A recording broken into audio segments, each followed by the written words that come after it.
I'm Ray McDowell, and I'm probably the oldest male in the South Fork Church at this time. But I'll give you a brief summary of my connection with South Fork. And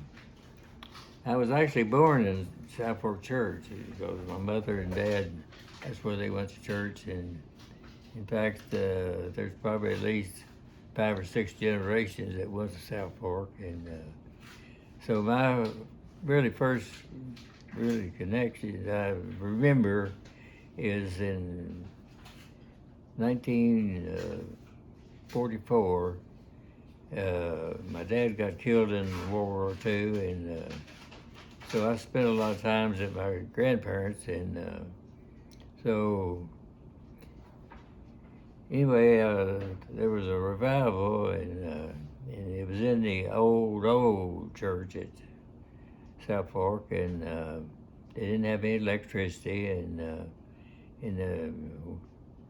females sat on the left, and the males sat on the right. And so that night I was sitting with my granddad, but I was right on the aisle, and my grandmother doing the invitation, she slipped out and come up there and standing behind me, and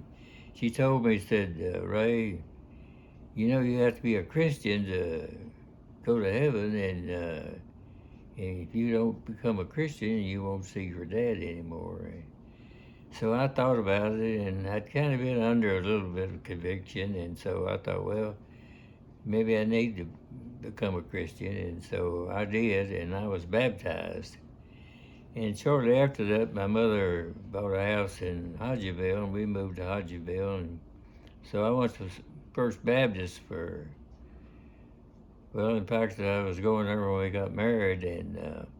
but we had a Sunday school class that we always went to the orphans home, and we'd adopt one of the boys and girls or whatever, and we would furnish all their clothes and everything, and so me and my wife, we would go and pick him up and keep him over the weekend, and that was one thing we really enjoyed, and but it was kind of hard when we took them back, and they cried and we cried, and but anyway, then shortly after that, we went to a mission that eventually came Overson Heights, and so we went to church there for 47 years, and then some circumstances come up, and we left, and probably it was around 1999, and we visited some other churches, and then I said, well, let's go to South Fork, because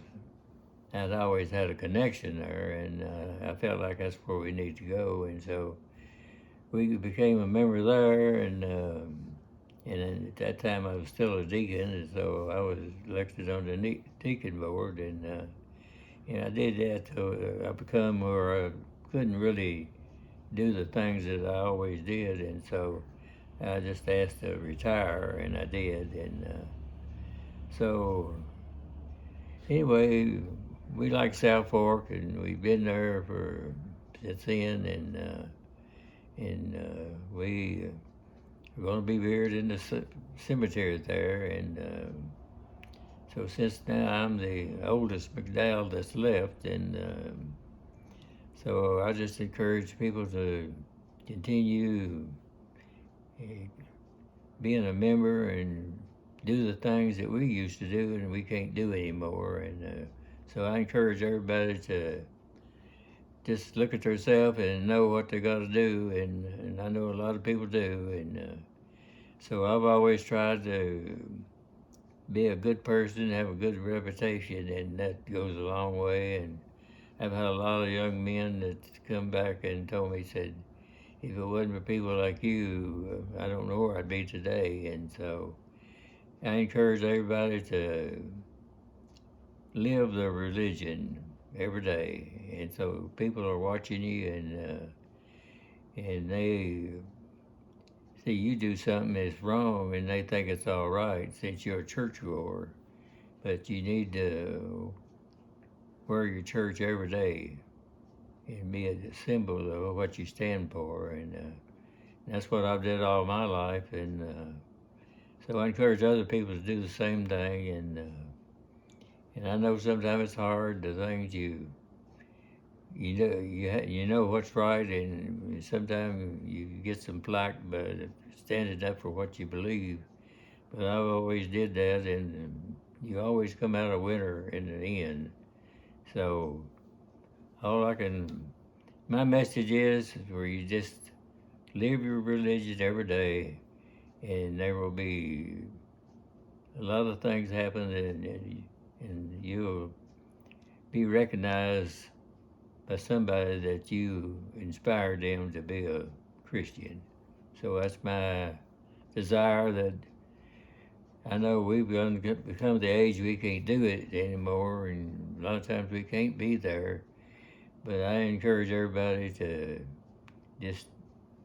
live the religion South Fork every day, and they'll win in the long run. So that's my testimony, and I hope it inspires somebody.